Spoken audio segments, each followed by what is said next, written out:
నమస్తే. ఇన్నాళ్ళు నన్ను సపోర్ట్ చేస్తూ, ఎంకరేజ్ చేస్తూ మీ ప్రేమను నాకు అందిస్తున్న ప్రతి ఒక్కరికి కృతజ్ఞతలు. అలాగే ఈ వీడియో కూడా ఖచ్చితంగా మీకు ఉపయోగపడుతుంది. లైక్, షేర్ అండ్ సబ్స్క్రైబ్ చేసి మీ సపోర్ట్‌ని నాకు అందించండి. అలాగే ఈ వీడియో పట్ల మీకున్న అభిప్రాయాన్ని కామెంట్ సెక్షన్‌లో కామెంట్ చేసి తెలియజేయండి. ఇప్పుడు వీడియోని చూద్దాం. నమస్తే.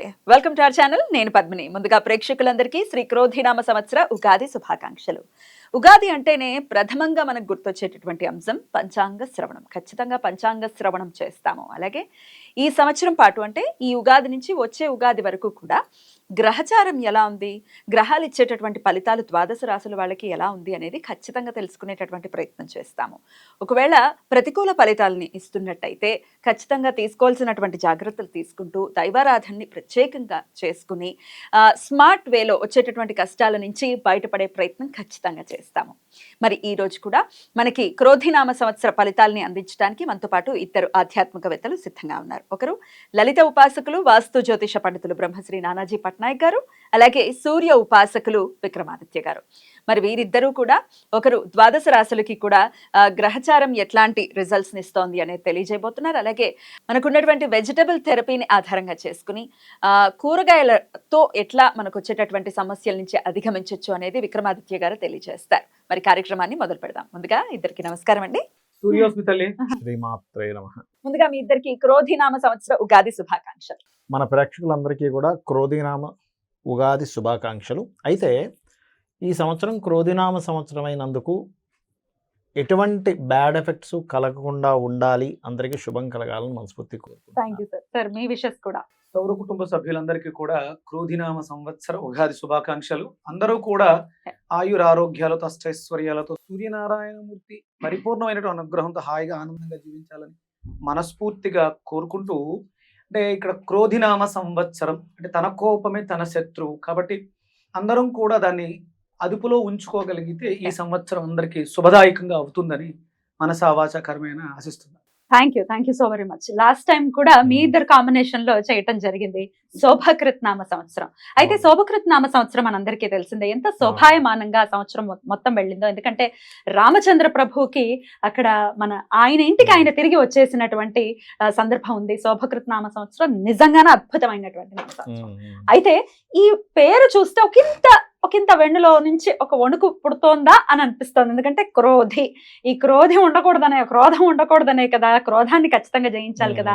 మరి ఇదేమన్నా ఈ సంవత్సరం ఆ నామానికి ఏమైనా సార్థకత ఏమైనా చేసుకుంటుందా sir? What is your opinion? ఖచ్చితంగా. ఎందుకంటే మనం జనవరిలో న్యూ ఇయర్ ఫలితాలు చెప్పేటప్పుడే ఫిబ్రవరి నుంచి ఇక్కడ మనం ప్లానటరీ పొజిషన్స్ కూడా వేసింది. అందుకే ఈ కుజుడు అంటే గొడవలకు కారకుడు, రవి అంటే అధికారానికి కారకుడు, వీళ్ళిద్దరికీ శత్రుగ్రహాలు అంటారు వీటిని. అంటే వీళ్ళిద్దరు నిజంగా శత్రువులను కాదు, different energies, fiery energy, cold energy. రెండు దగ్గర ఉంటే ఎలా ఉంటుంది? ఇప్పుడు చూడండి, మనం ఏదైనా పెనం మీద వాటర్ వేసాము, చిర్రమంటుంది. అలా ఈ డిఫరెంట్ ఎనర్జీస్ కలయిక వల్ల ప్రకృతిలోని లోకాల్లో అంటే భూమి మీద నివసించేటువంటి జంతువుల మీద కావచ్చు, లేకపోతే మనుషుల మీద కావచ్చు, అధికారుల మీద కావచ్చు, దాని ప్రభావం ఉంటుందనే భావనతోనే ఏమండి ఇక్కడికి ఇది ఫిబ్రవరిలో ఎంటర్ అవుతుంది. ఫిబ్రవరి, మార్చ్, ఏప్రిల్ ఈ కాంబినేషన్ మే వరకు ఉంటాయి ఈ కాంబినేషన్స్. కాబట్టి ఫిబ్రవరి నుంచి గొడవలు అని చెప్పుకున్నాం, చాలా గొడవలు జరుగుతున్నాయి. మీరు బయట చూసినట్లయితే యుద్ధ వైఖరి పెరుగుతుంది. ఎందుకంటే క్రోధినామ సంవత్సరానికి అధిపతి కుజుడు. ప్రధానంగా యుద్ధం చేయాలి అంటే ఒక విషయం ఏదైనా మనకి ఇప్పుడు ఒక విషయం జరిగినప్పుడు మాట్లాడుకోవచ్చు, గొడవ పెట్టుకోవచ్చు. కానీ క్రోధినామ సంవత్సరానికి ఉన్నటువంటి కుజుడు అధిపతి అయినందుకు గొడవకే ఫస్ట్ ప్రయారిటీ ఇస్తారు, ప్రయారిటీ ఇస్తారు. ఎగ్జాక్ట్లీ. మీరు గమనించినట్లయితే చూడండి, ఇక్కడ ఇప్పుడు అంటే శుక్రుడు మనం ఇక్కడ వేసాం, బట్ ఇక్కడ తిరుగుతాడు, సంవత్సరం మొత్తంలో మారిపోతుంటాడని మనం వేయలేదు. పర్టికులర్గా మనం కుజుడిని, రవిని ఎందుకు వేసామంటే ఈ కలయిక ఉందని. అందుకే ఫిబ్రవరి నుంచి ఇప్పుడు జల ప్రదేశాల్లో హైజాక్లు అవ్వడం కానీ, లేకపోతే మనకి చూడండి బుధుడు మొన్న ఇక్కడ నిలిచిపడ్డప్పుడు కూడా గమనించినట్లయితే స్కామ్, దాని ఏమంటారు, షేర్ రిలేటెడ్ సంబంధించిన స్కామ్స్ అవ్వడం కానీ, షేర్స్ కారకుడు బుధుడు కదా. అందుకని ఏంటంటే అధికారులు మనం అసలు ఊహించినటువంటి మార్పులు ఇంకా చాలా ఉన్నాయి. అసలు ఇలా జరుగుతుందా, ఇలా జరుగుతుందా, అమ్మో ఇట్లాంటివి మనం ఇట్లా కూడా యాక్షన్ తీసుకుంటుందా, గవర్నమెంట్ కావచ్చు, పోలీస్ కావచ్చు, మిలిటరీ కావచ్చు, ఇట్లాంటిది కూడా యాక్షన్ తీసుకుంటుందా అనేటువంటిది జరుగుతుంది. అయితే ఇది నార్మల్ పీపుల్ మీద ఎంతవరకు ఎఫెక్ట్ ఉంటుంది అంటే జీవుడు బయట ఉన్నాడు. Hmm. ఇది ఒక బెనిఫిట్ ఇక్కడ. Hmm. ఎప్పుడు కూడా కాలసర్ప యోగంలో గ్రహాలు సంచరించేటప్పుడు జరుగుతాయి. అయితే ఇందులో యాజ్ పర్ నాడీ ఆస్ట్రాలజీ పరంగా జీవుడు అంటారు గురువుని. బయట ఉన్నందుకు కొంచెం జనాలు దానిలో నుంచి బయటకు వస్తుంటారు. Okay. ఈ గురువు కూడా లోపల ఉన్నాడు అనుకోండి. మనకి last time 3.5 years back Covid వచ్చింది. అప్పుడు గురువు కూడా లోపల ఉండి ఇక్కడ సంచరిస్తున్నాడు. అప్పుడు ఇక్కడ నీచబడి ఉన్నాడు అప్పుడు గురువు. ఇప్పుడు ఎంత భయానకమైన భయం, ఎందుకంటే జీవుడు కూడా నీచబడిపోయాడు కదా. Right. అందుకని జనాల మీద ఎఫెక్ట్ చూపించింది. ఇప్పుడు ఏంటంటే దేశాల మీద, అధికారుల మీద, యుద్ధ సంబంధించిన వాటి మీద, దీని మీద ఎక్కువ ఎఫెక్ట్ ఉంటుంది. Right. జనాలు కొంచెం దాని నుంచి బయటపడతారు. Right. కాకపోతే ఇక్కడ నేను చెప్పేది ఏంటంటే ఈ కాంబినేషన్ ఉన్నప్పుడు సహజంగా ఎక్కడైనా ఇరుక్కొని ఏ బాంబు పేలుల్లో ఇట్లాంటివి ఇరుక్కోకుండా ఉండాలంటే అమ్మవారిని తలుచుకోవడము, లేకపోతే సూర్యుల్లోనే అమ్మవారిని చూసుకుంటూ చేయడము, చండీ పారాయణం చేయడము, ఏదైనా ఒక శక్తి దేవత ఆలయాలు, ఆంజనేయ స్వామి టెంపుల్కి వెళ్ళడం, లేకపోతే సుబ్రహ్మణ్యేశ్వర స్వామి ఆలయానికి వెళ్ళడం చేయడం ద్వారా ఈ యొక్క పరిస్థితి నుంచి బయటపడతారు. తప్పకుండా సరే. ఇది అయితే కామన్ పీపుల్ కి ఎట్లాంటి రిజల్ట్స్ ఇస్తుంది అనేది మన మెయిన్ మోటో కూడా ఈ ప్రోగ్రామ్ చేయడానికి. ఎగ్జాక్ట్లీ. సో ఒక్కొక్క రాశి వైజ్ గా కూడా ఒకసారి మాట్లాడుకుందాం. అంతకన్నా ముందు క్రోధినామ సంవత్సరం మరి పేరు భయానకంగా ఉంది, అది డెఫినెట్ గా సార్థకం చేసుకుంటుంది అని అంటున్నారు. కాబట్టి వాట్ ఈస్ యువర్ ఒపీనియన్? ఆయన చెప్పినట్టు కుజుడు యొక్క ప్రభావం అధికంగా ఉంటుంది కాబట్టి కుజుడు అగ్ని నక్షత్రంగా తీసుకుని మేషాన్ని అగ్ని రాశిగా తీసుకున్నప్పుడు వృచ్చికం కూడా అంతే కదా సార్. ఆ వృచ్చికం కూడా వృచ్చిక మేషాలకు అగ్ని జల రెండు కలయి కాంబినేషన్. ఇది ప్రధానంగా అంటే మనలో ఉండేటువంటి అగ్నితత్వాన్ని పెంచుతూ ఉంటుంది. దాన్ని శాంతింపజేసుకోవడానికి కుజుడికి ప్రధానంగా ఉన్నటువంటి కూరగాయలు మనం ప్రధానంగా తీసుకునేది బూడిద గుమ్మడికాయ గురించి మాట్లాడుతూ ఉంటాం. అంటే కడుపు మంట, కడుపులో మంట, ఇవి రెండు కూడా అగ్రెసివ్ అయ్యే అవకాశం ఉంటుంది. అంటే తన కోపమే తన శత్రువు అంటారు. క్రోధినామ సంవత్సరంలో విపరీతమైనటువంటి కోపతాపాలకి అవకాశం ఎక్కువగా ఉంటుంది కుజుడు ప్రధానంగా తీసుకోవడం. ఇప్పుడు మనం ఈ ఎపిసోడ్ మంగళవారం చేస్తున్నాం, మనకి క్రోధినామ సంవత్సరం కూడా మంగళవారం వస్తుంది. కుజుడు ఆధిపత్యం తీసుకోవడానికి ఇది కారణం అవుతుంది. అంటే సిమ్టమ్స్ నేచర్ మనకి చెప్తుంది, కొంచెం జాగ్రత్తగా ఉండండి. అంటే ఇప్పుడు మనం ఆ అగ్నిని తట్టుకోవాలంటే వరుణ దేవుడిని ఆశ్రయించాలి, అంటే చల్లదనాన్ని మనకి తీసుకోవాలి. అందులో గుమ్మడికాయ, బూడిద గుమ్మడికాయకు ఉన్నటువంటి తత్వం అగ్నితత్వం అయినా అది ఉష్ణైన శీతలం అంటారు. వేడితో సమింపై ఆవిరై వర్షంగా కురుస్తుంది. అందుకని ఇక్కడ మనం బూడిద గుమ్మడికాయని, బీరకాయ అంటే మనకి డయాబెటీస్ వ్యాధి పెరిగే అవకాశం ఎక్కువ ఉంది. అలాగే గ్యాస్ట్రిక్ ఎసిడిటీ సమస్యలు విపరీతంగా ఇబ్బంది పెట్టే పరిస్థితుల్లోనే ఆ గొడవ తత్వం వల్ల, అరవటం వల్ల, ఇప్పుడు మీరు ఒక పెద్ద గొడవ జరిగింది, ఆ గొడవ అయిపోయిన వెంటనే మనం భోజనానికి కూర్చుంటే ఆకలేదు, చచ్చిపోతుంది కదా, ఆకలి చచ్చిపోతుంది. అన్ని ఫీలింగ్స్ చచ్చిపోయి ఉంటాయి. అందుకని ఏంటంటే సందర్భానుసారం మనం గుర్తించాల్సింది అవసరం ఎంత ఉంది అని గుర్తించుకోవాలి.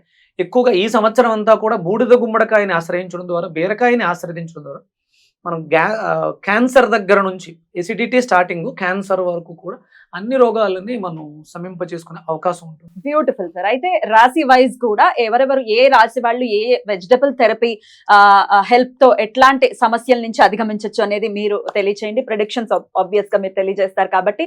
సో కామన్ గా అయితే మరి కర్కాటక రాశి వారికి క్రోధినామ సంవత్సరం ఎలా ఉందో ఒకసారి ప్రెడిక్షన్స్ తెలియజేస్తారా సార్?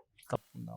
కర్కాటకం వారికి మనం ఆదాయము, వ్యయము, రాజ్యపూజ్యం అవమానంగా చూసుకుంటే 14-2 అంటే ఆదాయం చక్కగా 14 చూపిస్తుంది, వ్యయం 2 కాబట్టి హ్యాపీ. పంచాంగం చూసుకోగానే మనకు సంతోషంగా, చాలా సంతోషం. అలాగే 6-6 అంటే అవమానము, రాజ్యపూజ్యం ఈక్వల్ గా ఉంది. కాకపోతే మనల్ని మెచ్చుకునే వాళ్ళ సంఖ్య చూస్తే బాగుంది కానీ సేమ్ అంతే ఉన్నారు కదా అని ఒక చిన్న బాధ అనిపిస్తుంది. దానికి మరి ఎలాగా అంటే గణపతి ఆరాధన ద్వారా వీళ్ళు అవమానాన్ని తగ్గించుకోవచ్చు.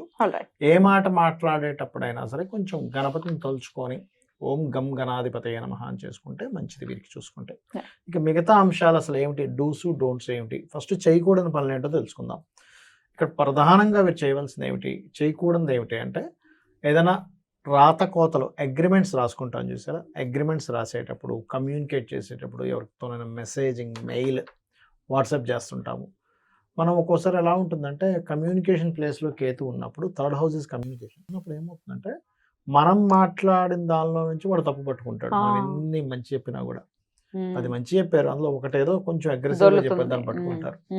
జాగ్రత్తగా ఉండాలి, అది పర్టికులర్గా జాగ్రత్తగా ఉండాలి. ఎక్కడైనా సంతకం పెడుతున్నాము, మధ్యవర్తిగా వెళ్ళాము, 100% జాగ్రత్తగా ఉండాలి. అన్నదమ్ములతోని, అక్క చెల్లెలతో, ఎందుకంటే 3వ స్థానం సిబ్లింగ్స్ అంటారు, సిబ్లింగ్స్తో కొంత జాగ్రత్తగా వ్యవహరించాలి. ఇది ప్రధానంగా చూపిస్తున్నటువంటి అంశం ఇక్కడ. అలాగే ఇక్కడ మరొక జాగ్రత్త ఏమిటంటే ఎప్పుడు కూడా చూడండి మనం సహజంగా ఆ, దేవతా ఆరాధన చేస్తూ ఉంటాం.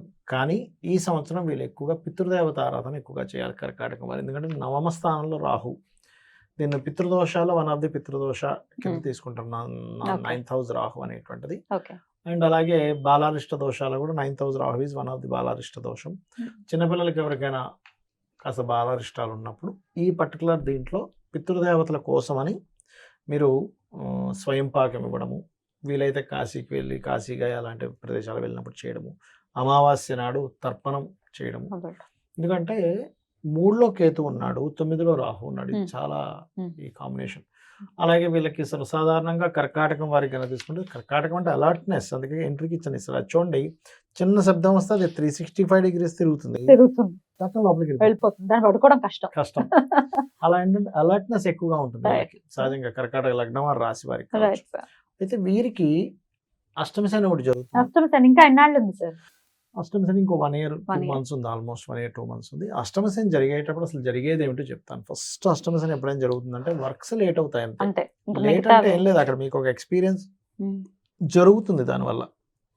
అయితే చాలామంది కేవలం అష్టమి శని నడుస్తుంది, ఏళ్ళనాడు శని నడుస్తుంది, సర్పదోషం ఉంది, వీటి మీదే జీవితం మొత్తం వెళ్తుంది అనుకుంటారు. అది కాదండి, గుర్తుపెట్టుకోండి. ఎప్పుడూ కూడా మనం ప్రారంధ కర్మ ఏమిటి, మనం ఏ కర్మ చేశాము, మనం పర్పస్ ఏమిటి, భూమి మీదకి వచ్చిన పర్పస్ ఏమిటి.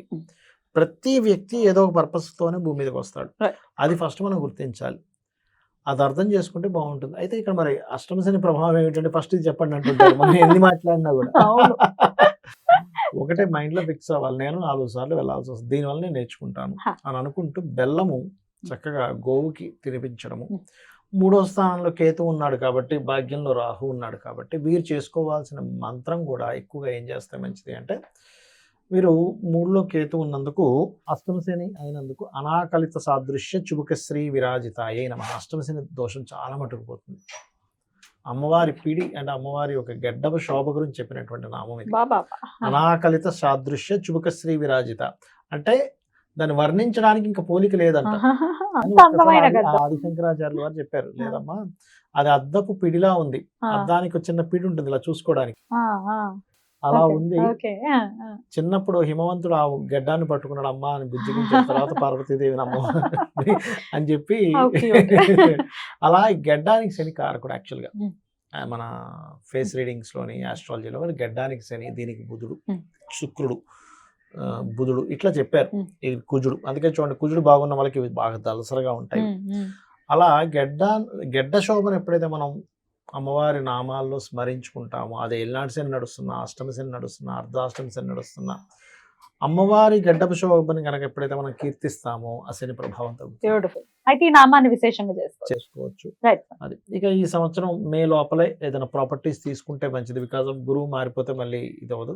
బట్ గురువు మారిన తర్వాత కలిగే ఫలితాలు ఏమిటి అని చెప్పి తీసుకుంటే కనుక వీరికి సంతాన యోగాన్ని ఇస్తాడు, ఫ్రెండ్స్ ద్వారా లాభాలను ఇస్తాడు, అలాగే కొంతమంది లాంగ్ టర్మ్ షేర్స్ కొనుక్కునేటువంటి వారికి మంచి ఫలితాలు ఇస్తాడు. ఇక్కడ ఇటువంటిది బాగుంటాయని చెప్పుకోవచ్చు. అండ్ అలాగే మరొక విషయం ఏంటంటే మరి డూస్ మనం చూసుకున్నట్లయితే ఇక్కడ ఇందాక నేను చెప్పినట్టుగా గురువు మారినందుకు సంతానం ప్లానింగ్కి బాగుంది, అందులో ఎటువంటి సందేహం లేదు. అండ్ అదేవిధంగా ఇక్కడ ఇంకొకటి చాలామందికి చూడండి, వివాహ సంబంధించిన విషయాల్లో అన్ని ఫారెన్ సంబంధాలు వస్తున్నాయండి కానీ మేము ఒప్పుకోవట్లేదు అంటూ ఉంటారు. కానీ ఈ కర్కాటకం వారికి ఇప్పుడు వచ్చేవన్నీ ఫారెన్ సంబంధాలు వస్తాయి. ఒప్పుకోవచ్చా? ఒప్పుకోవాలి, తప్పదు, తప్పదు. అంటే ఈ కాంబినేషన్ ఎప్పుడైనా చూడండి, గోచారంలో ఏదైనా ఒక ప్లానటరీ పొజిషన్ అక్కడికి వచ్చినప్పుడు మీకు అదే ఇస్తుంది. ఇప్పుడు చిన్న ఎగ్జాంపుల్ అంటే ఎలా అంటే, వర్షం పడుతుంది, వర్షాకాలం వర్షం పడుతుందండి, వర్షం పడుతుందంటే ఎట్లా, వర్షాకాలం వర్షమే పడుతుంది, దాన్ని ఆస్వాదించాలి. నాకు ఇప్పుడు ఎండ కావాలంటే ఎట్లా కుదురుతుంది? Nature is nature. గోచారం అనేది నేచర్ అనుకుంటే అది ఆ ఫలితాలు ఇస్తున్నప్పుడు మీ జన్మజాతకంలో కూడా ఫారెన్ కంట్రీ సంబంధాలు ఉన్నప్పుడు ఇప్పుడు ఇదే వస్తుంది, ఇంకోటి రాదు. అంటే యోగిస్తుందా అనేది యోగిస్తుంది, ఖచ్చితంగా యోగిస్తుంది. అదొకటి. అండ్ ఫైనాన్షియల్ గ్రోత్ అయితే బాగానే ఉంది, నో నీడ్ టు వరీ, ఏమి టెన్షన్ పడాల్సిన అవసరం లేదు. కాకపోతే ఇవ్వవలసిన వాళ్ళు కొంచెం స్లోగా ఇస్తుంటారు బికాస్ ఆఫ్ అష్టమ శని అండ్ శని ప్రభావం 2 మీద ఉండడం వల్ల. అంటే రావాల్సిన ధనం కొంచెం స్లోగా వస్తూ ఉంటుంది అనేటువంటిది మనం అర్థం చేసుకోవాలి. మళ్ళీ వక్రగతిలోకి గురువు వెళ్ళినప్పుడు ఎలా ఉంటుంది సార్ వీరికి? వక్రగతిలోకి గురువు వెళ్ళినప్పుడు అక్కడ కూడా మళ్ళీ ఇక్కడ లోపల వచ్చే లోపలే ప్రాపర్టీ తీసుకోమని చెప్పాం ఉమ్, కదా, ఉమ్. వెళ్ళినప్పుడు కూడా ప్రాపర్టీస్ బాగుంటుంది. బానే ఉంటుంది. వెళ్ళినా అలాగే శని కూడా వక్రిస్తాడు యాక్చువల్ గా. అప్పుడు జూన్ నుంచి June, July, August, September, October మధ్యలో శని వక్రించినప్పుడు ఏలినాటి శని ప్రభావం తగ్గుతుంది. తగ్గుతుంది. కాకపోతే వివాహ సంబంధించినటువంటి విషయాల్లో స్లో అవుతుంది అక్కడ, ఎందుకంటే శని సప్తమంలోకి వస్తున్నాడు కదా, స్లో అందుకని స్లో అవుతూ ఉంటుంది. ఓకే ఓకే అదొకటి. కాకపోతే ఆ శని వక్రించినప్పుడు మాత్రం వీళ్ళు బంధువర్గంలో చూసుకుంటే మళ్ళీ సెట్ అవుతుంది శని వక్రించినప్పుడు. Right. ఇది మనం మెయిన్ గా చూసుకోవాలి. ఓవరాల్ గా ఎలా ఉంది అనుకోవచ్చు సార్ క్రోధినామ సంవత్సరం? ఓవరాల్ గా బాగుందని చెప్పాలి. Mm. కాకపోతే ఇక వీళ్ళు నిత్యము చేయవలసింది సుబ్రహ్మణ్యేశ్వర స్వామి ఆరాధన, మన్య సూక్త పారాయణము, ఇవి గనక చేసుకున్నట్లయితే సరిపోతుంది. బట్ నేను చెప్పేది ఒకటే, మీరు ఈ జాతకము, వాస్తు ఇవన్నీ శాస్త్రమే, కానీ వీటికంటే కూడా బాగా పనిచేసేది అమ్మవారి ఆరాధన. విశ్వంలో మొత్తం అమ్మవారిని చూడడం ఖచ్చితంగా అది అది అలవర్చుకుని డెఫినెట్ గా నచ్చుకుంటే ఏమి ఉండదు, ఇంకా మనకు కష్టం ఉండదు, నష్టం ఉండదు, భయం ఉండదు, బాధ ఉండదు. బ్యూటిఫుల్. సార్ మీరేమంటారు సార్? బాగుందమ్మా. కర్కాటక రాశి 14, Hmm. 2 ఆదాయం 14, వ్యయం రెండు 2 బాగుంది. ఇప్పుడు ఆయన చెప్పినట్టు కర్కాటక రాశి వాయుమండల వ్యవస్థ, మన శరీరంలో వ్యాన ఉదాన సమాన వాయువులు ఏవైతున్నాయో దానికి సంబంధించినటువంటి వ్యవస్థ, బయోమెట్రిక్ క్లాక్ అని చెప్పొచ్చు. అలాగే వాళ్ళకి ద్వితీయాధిపతి రవి, వాక్కుకారకుడు, Hmm. ధనకారకుడు, కాబట్టి సహజంగానే వీళ్ళు సౌమ్యంగా ఉంటారు. కానీ ఎప్పుడైనా కొంచెం ఇబ్బంది, ఆ వాక్కు అంటే రవి బాగోకపోతే రవి యొక్క రిఫ్లెక్షన్ అనేది వీళ్ళ మీద పడుతూ ఉంటుంది. అప్పుడు రఫ్ గా వస్తుంది మాట. అంటే వీళ్ళు కంగారు పడిపోతుంటారు. Hmm. కంగారులో కొంచెం ఆ ఇబ్బంది పెట్టేస్తూ ఇబ్బంది పడిపోతూ ఉంటుంది. Hmm. అందుకని దాన్ని మనం కంట్రోల్ చేసుకోవడానికి తృతీయ స్థానంలో కేతు, బంధువర్గంలో సోదర సమానులతో ఇబ్బంది అన్నారు. అందుకని వీళ్ళు తీసుకోవాల్సింది ఏంటంటే ప్రధానంగా దొండకాయ, Hmm. అలాగే 3, 4, 5, 6, 7 సప్తమం అనేటువంటి సాటర్న్ శనికి సంబంధించి నిమ్మకాయ, Hmm. పొట్లకాయ. వాళ్ళు సహజంగా అంటే వాళ్ళలో ఉన్నటువంటి వాయుమండల వ్యవస్థని కాంబినేషన్ పొట్లకాయ, దొండకాయ, నిమ్మకాయ నిమ్మకాయ. కాంబినేషన్ లో తీసుకోవడం ద్వారా అంటే గొంతు బాగుంటుంది, వచ్చే మాట బాగుంటుంది, వాక్కు బాగుంటుంది, వల్ల ధనం సంపాదించుకోవడానికి ఇబ్బందులు లేకుండా ఉంటాయి. అలాగే వీళ్ళది కఫం ఆధిక్యంగా ఉండడం వల్ల ఊపిరితిత్తులకు సంబంధించిన సమస్యలు వచ్చే అవకాశం ఉంది. అలాగే అక్కడ మనకి చతుర్థం శుక్రుడు అయ్యాడు, శుక్రుడు. కఫానికి సంబంధించిన ఇబ్బందులు. అందుకని మునక్కాడని విరివిగా తీసుకోవడం. డెఫిషియన్సీ వచ్చి విటమిన్ డెఫిషియన్సీ వచ్చే అవకాశం ఉంటుంది. బి కాంప్లెక్స్, B12, B6 వచ్చే అవకాశం ఉంటుంది. దాని మీద ప్రభావం ఉంటుంది. కాబట్టి డొమెస్టిక్ లైఫ్ ఈ మునక్కాడను కూడా కాంబినేషన్గా పెట్టుకుని, అంటే మునక్కాడ మళ్ళీ ఆ ఒక కాంబినేషనే కాకుండా దీని ప్రభావం మనకి అక్కడ కిడ్నీల మీద కూడా ఉంటుంది. శుక్రుడు బాగాలేదన్నప్పుడు ఊపిరితిత్తులు ఒక్కటే కాదు, మనకి కిడ్నీలు కూడా. అంటే ఎందుకంటే మునక్కాడ, వంకాయ కాంబినేషన్ రెగ్యులర్గా తీసుకుంటే వీళ్ళు చాలా హ్యాపీగా వాళ్ళ జీవితాన్ని లీడ్ చేయగలుగుతారు. జ్యూస్ ఒకసారి క్లుప్తంగా చెప్పండి సార్ ఎలా చేస్తారు? 200 గ్రాములు పొట్లకాయ, 1 నిమ్మకాయ, 6 దొండకాయలు, 3 తమలపాకులు, ఇది ఒక జ్యూసు. 200 గ్రాములు వంకాయలు, 1 జానెడు మునక్కాడ, 3 తమలపాకులు, ఇది ఒక కాంబినేషన్ జ్యూస్. ఆ 3 కాంబినేషన్తో ఉదయం, ఈ 2 కాంబినేషన్తో సాయంత్రం కొన్ని ఒక మంచినీళ్ళు కానీ మజ్జిగ కానీ వేసుకోవచ్చు, జ్యూస్ చేసుకుని. ఆ మిరియాల పొడి, ఉప్పు వేసుకుంటే తేనె వేసుకోక్కర్లేదు. ఉప్పు వేసుకోలేదు అని స్వీట్ ఇష్టం అనుకుంటే తేనె వేసుకొని తీసుకోవచ్చు. బ్యూటిఫుల్. అయితే ఇంకేమైనా అనుమానాలు? క్వశ్చన్ అడుగుతాను. ఇక్కడ అడగండి చెప్తున్నారు, చక్కటి రెమెడీస్ చెప్తున్నారు కాబట్టి మనకంతా పెస్టిసైడ్స్ వాడుతుంటారు కదా, Good. మరి దానికి ఏదైనా కూడా చెప్పండి, ఎందుకంటే అందరికి ఉపయోగపడుతుంది కాబట్టి. తప్పకుండా. అంటే ఇప్పుడు మన ఎంత దేహం వాళ్ళ వాడిన పెస్టిసైడ్స్ తో తీసుకున్నటువంటి కూరగాయ మన ప్రభావం చేసింది అన్నప్పుడు ఆ కూరగాయ చాలా ప్రభావానికి లోనై ఉండాలి. అప్పుడు అది చచ్చిపోతుంది. ఆ మొక్కే బ్రతికి ఉండదు. వాళ్ళు అంటే వాళ్ళు ఎన్ని వాడినండి, ఎంత మోతాదులో ఉందో భూమికి ఒక స్పృహ ఉంది, మొక్కకు కూడా ఒక స్పృహ ఉంది. సూర్యుడి నుంచి వచ్చేటువంటి కిరణాలను తీసుకుని కిరణజన్య సంయోగ క్రియ జరుపుకుని పదార్థాన్ని తయారు చేస్తుంది. మనం ఎరువులు వేసాం కదా అని చెప్పేసి భూమి దాన్ని మొక్కకు అందేవదు, మొక్క కూడా భూమిలోంచి తీసుకో. అంటే ఎంత కావాలో అంతే వేస్తే ఒకవేళ పాలు ఎక్కువైంది, అది విషం అయ్యింది, అప్పుడు ముందే మొక్క చచ్చిపోతుంది. రైట్. ఆ ప్రమాదం లేదు. దయచేసి మనం రైతుల ఆత్మహత్యలు చూసి అయ్యో పాపం అనుకుంటాం. వీళ్ళందరూ ఏం చేస్తున్నారంటే ముందు భూమి తల్లిని పురుగు మందులతో హత్య చేస్తున్నారు, అంతే కదా. అందుకని చేసిన తప్పుకి శిక్ష ఏంటి? ఏదైతే వేసి అమ్మకి పాడు చేసామో అమ్మని, అంటే సూర్యుడి యొక్క కిరణాలకి గోవులని పేరు, సూర్య అయిన గోపతి, సూర్యకిరణాలకు గోవులు అని పేరు. అలాగే ఆవుకి గోవు అని పేరు. అలాగే భూమాతకి కూడా గోవు అని పేరు. అంటే 3 గోవులకి హాని కలిగిస్తే, అంటే సూర్యకిరణాలకి హాని కలిగించిన, గోవుకి హాని కలిగించిన, భూమాతకి హాని కలిగించిన, మనం ఆ కర్మను అనుభవించాల్సి వస్తుంది. అత్యాశకు పోయి పంటలు ఎక్కువగా పండించేయాలి, డిమాండ్ ఉంది కదా అని సప్లై పెంచడానికి చూసి ఎరువులు ఎక్కువ వాడేస్తే నష్టపోయేదెవరు? మళ్ళీ అదే మన పాలిటీ శాపం అవుతుంది. దయచేసి ఇప్పుడు ఎంబీబీఎస్ డాక్టర్లు, మల్టీ స్పెషాలిటీ హాస్పిటల్స్ కాదు, రైతు డాక్టర్ అవ్వబోతున్నాడు. ఎందుకంటే మీరు పండించే పంటలే, న్యూట్రిషన్ ఫుడ్డే మాకు ఆరోగ్యాన్ని, మనందరికీ ఆరోగ్యాన్ని ఇస్తుంది. అంటే ఇప్పుడు మనం ఈ 2 ఏళ్లలో వెజిటబుల్ థెరపీ మొదలుపెట్టిన తర్వాత మార్కెట్లో వెజిటబుల్స్ చాలా విరివిగా వెళ్తున్నాయి.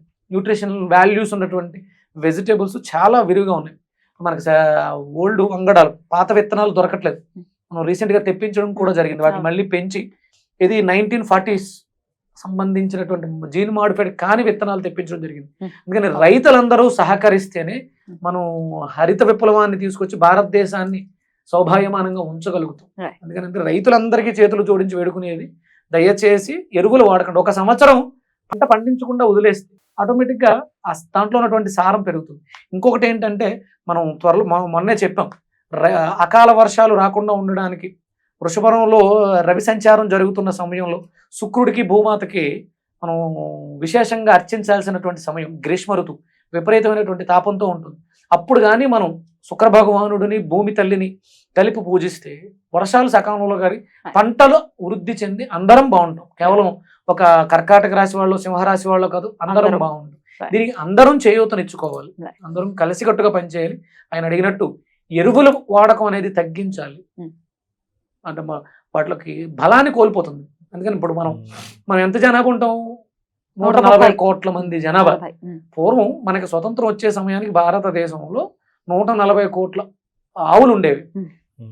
లక్షల్లో కోట్లలో మనం ఉండేవాళ్ళు. 140 కోట్లు ఉండేవి. ఇప్పుడు 140 కోట్లు జనాభా పెరిగినప్పుడు గోమాత ఎంత ఉండాలి? లక్షలు కూడా లేవు. అంటే సుమారు 450 కోట్ల గోవులు ఉండాలి. సరే, మనం భారతదేశం అంతా వదిలేద్దాం. మన ఆంధ్రప్రదేశ్, తెలంగాణ ఎన్ని కోట్ల మంది? 14 కోట్ల మంది. అంటే సుమారు గోవులు ఎన్ని ఉండాలి?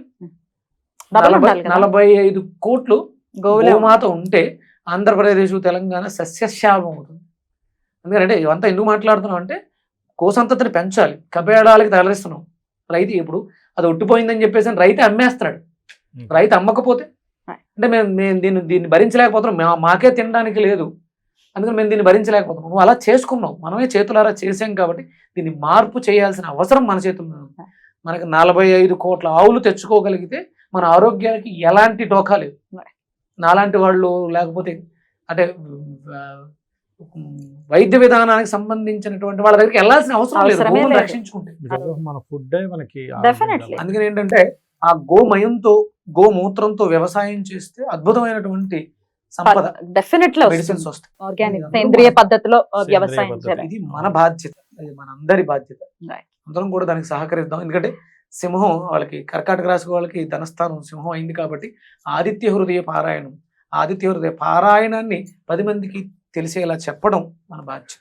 రైట్ సార్, చాలా అద్భుతంగా తెలియజేశారు ఇద్దరు కూడా. కర్కాటక రాశి వారికి క్రోధినామ సంవత్సరం చాలా అద్భుతంగా ఉండాలని మనస్ఫూర్తిగా కోరుకుంటూ ఇక నెక్స్ట్ ఎపిసోడ్ లో సింహరాశి గురించి మాట్లాడుకుందాం. నమస్కారం అండి.